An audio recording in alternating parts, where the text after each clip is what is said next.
Hi, our lecture today is about the embryology and anatomy of the female genital tract, introduced by the Assistant Prof. Dr. Wasan Alsafi. Hoping that you are all well and you will enjoy this subject and take an informative information from this lecture and will be of benefit to you in your next sessions. Now, the objective of this lecture is about embryological developments of each part of the genital tract. This is a must to know, and you must know the number of developmental origin of the oocyte, and also you should know the anatomical dimensions and relations of each part of the genital tract and the ligaments and supports of the genital tract with the blood and nerves supply of the area. First, we will start about the embryological development of the genital organs. Sexual differentiation of the genital system occurs in sequential order. That's to say, it is under control of the genetic, it means XY or XX, gonadal, it means the ovaries or the testis, and ductal, which involve the internal organs of the female or male reproductive system, and the external genitalia. The congenital anomalies involving the genital tract may also involve anomalies of the urinary tract system, as both of these systems will develop from the same site mostly, and 40% of the urinary tract abnormalities associated with genital tract abnormalities. Development of the genital organs. We have two pairs of the genital ducts which are initially present in both sex in early embryonic life. That's to say, in the first weeks of gestation, we have the ductal system of the male, which is the Wolffian, and of the female, which is the mullarian system. Both of them are present. Then, the mullarian will give the female genital tract parts, which involve the tubes, fallopian tubes, uterus, and upper part of the vagina, while the Wolffian system will give rise to the male ductal system and the seminal vesicles. In fifth week of embryonic life, the nephrogenic cord will develop from the mesoderm and form the urogenital ridge, medial to the mesonephric duct.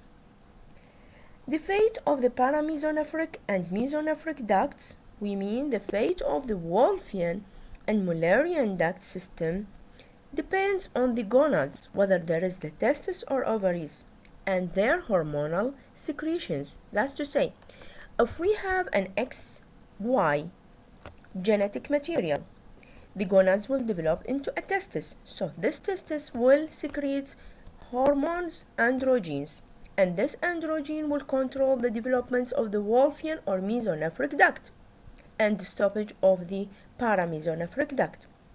While if we have an XX genetic material, the gonads for sure will develop normally into ovaries, and these ovaries will secrete hormone, and so the ductal system of the paramesonephric or mullarian system will develop into the female parts. With the female development, the two paramesonephric ducts, if the female is the developed fetus, we have the paramesonephric ducts will come together and extend caudally to project into the posterior wall of the urogenital sinus as the mullarian tubercle. The Wolffian system will degenerate at that time.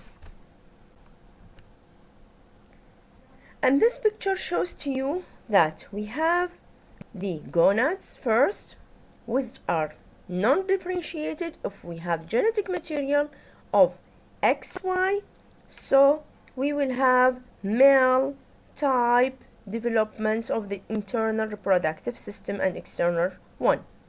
While if we have ovaries due to an XX genetic material, the paramesonephric duct will come together and fuse to form the mullarian ductal system. The developments of the uterus and fallopian tubes. The lower end of the mullarian duct comes together in the middle and diffuse to develop into the uterus and the fallopian tubes. You know, the fallopian tubes will be the free ends of the upper parts. At first, there is a septum which separates the two cavities, and then this septum will resolve during the developments. The upper part will form the fallopian tube as we mentioned, and the lower end remains solid to proliferate and form a cord. During the 9 weeks of the embryonic life, the cord makes contact with the sinovaginal bulb, which is a solid outgrowth of the urogenital sinus. With the growth of the pelvis, the solid part elongates and proliferates to form the future vagina. So the vaginal part of the from the lower part comes from the sinovaginal bulb, while the upper part of the vagina comes from the mullarian system. So the vagina has two origins.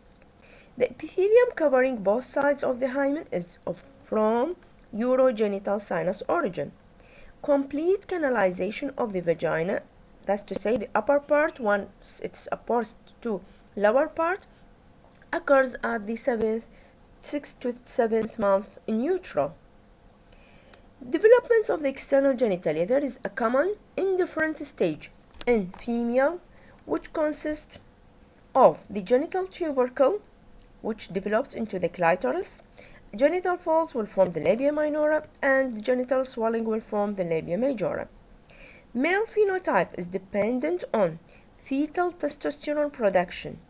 Any problem in that testosterone production or in its action externally, so there is maldevelopments of the external genitalia, and we cannot differentiate whether it is of male or female phenotype, and we will enter into a process of intersex. That's to say the external genitalia, if there is any gonadal or ductal abnormalities or the receptor is not working, we will have abnormal developments of the external genitalia.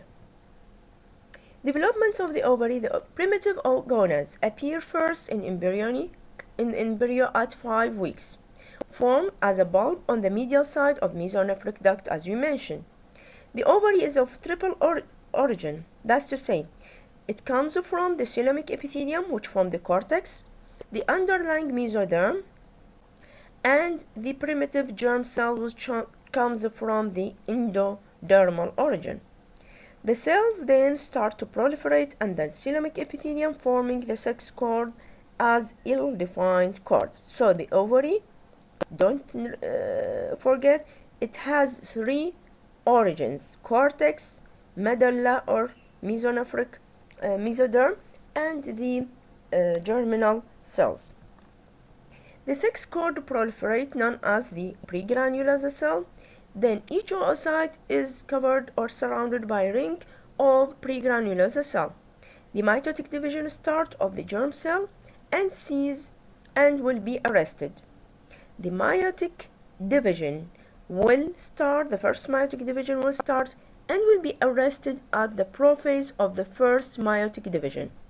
So in utero, ovaries contain oocytes arrested in first meiotic division. At the same time, the ovary descends down in the abdominal cavity. 2 ligaments attach to its pole, and it hold it in the posterior lateral position to the uterus. They prevent its complete descent into the inguinal canal. The number of the oocyte is maximum before birth. About 20 weeks of gestation, we will have 7 million of oocytes, and this is the maximum number usually in the ovaries in utero life. Once the female delivered, the neonate will contain about 1 to 2 million oocytes.